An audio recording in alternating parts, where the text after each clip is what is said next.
देखते हैं कि एक पिता अपने पुत्रियों को, अपने बेटों को पढ़ाता है, लिखाता है और इस योग्य बनाता है कि वो अपना जीवन, अपनी आजीविका चला सके। कोई व्यक्ति रोजगार पाता है तो कोई रोजगार नहीं पाता।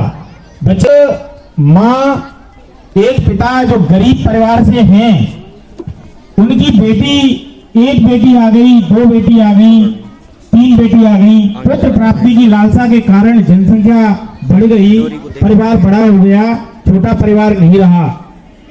अब उनके दिमाग में एक प्रश्न आता है कि हे विधाता, मेरी एक बेटी होती तो मैं उसकी धूमधाम से शादी करता, मेरी चार चार बेटियों की मैं किस तरीके से शादी करूंगा। आज हमारे समाज में मुंह फैला करके दहेज मांगने वाले जो भिखमंगे हैं, भिखारी हैं, वो लोग समाज को हाथ उठा करके और भीख मांग रहे हैं। ऐसे लोगों से मेरी बेटियां किस तरीके से निपटेंगी?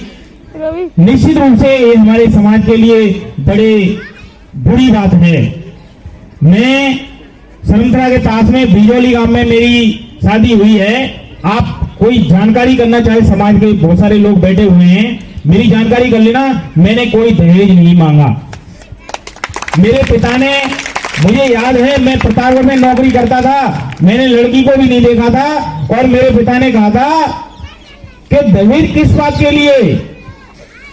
आप खुशी खुशी, आपके चेहरे पे मुस्कान बनी रहे जब आप अपनी बेटी की विदा कर रहे हो, उस समय यदि आपके चेहरे पे मुस्कान बनी रहे तो ही हमारे बेटा और बेटी की शादी होगी, वरना नहीं होगी। और हमारी शादी हुई और हमारे समाज में ऐसे बहुत सारे लोग हैं, बेचारे कर्ज लेकर के अपनी बेटियों की जो है शादी तो कर देते हैं, लेकिन कर्ज में डूब जाते हैं, रोते हैं वो लोग।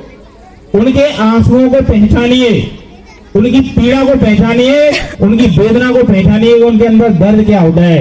एक बेटी के परिवार से यदि दहेज लेने की आपकी मंशा जिस दिन खत्म हो जाएगी, उस दिन कोई भी पिता अपनी बेटी होने पर, बेटी चाहे 10 हो जाए या 15 हो जाए या 1 हो जाए, उस पिता को कोई दुख नहीं होगा। और बेटी बचाओ बेटी पढ़ाओ, ये हमारा सौभाग्य है। हमारा सभी का सपना होना चाहिए कि हम बेटियों के कल्याण के लिए, उनको पढ़ाने के लिए काम करें। 2 लाइन और बोलना चाहूंगा। शिक्षा एक ऐसी पूंजी है, शिक्षा एक ऐसी पूंजी है जो कोई बांट न पाएगा, नहीं पढ़ेगा जो कोई बालक जीवन भर पछताएगा।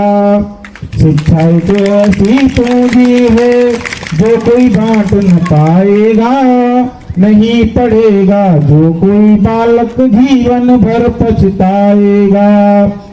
चला गया जो स्वर्णिम अवसर लौट कभी ना आएगा, देख नौकरी साथी की तू भौचक्का रह जाएगा।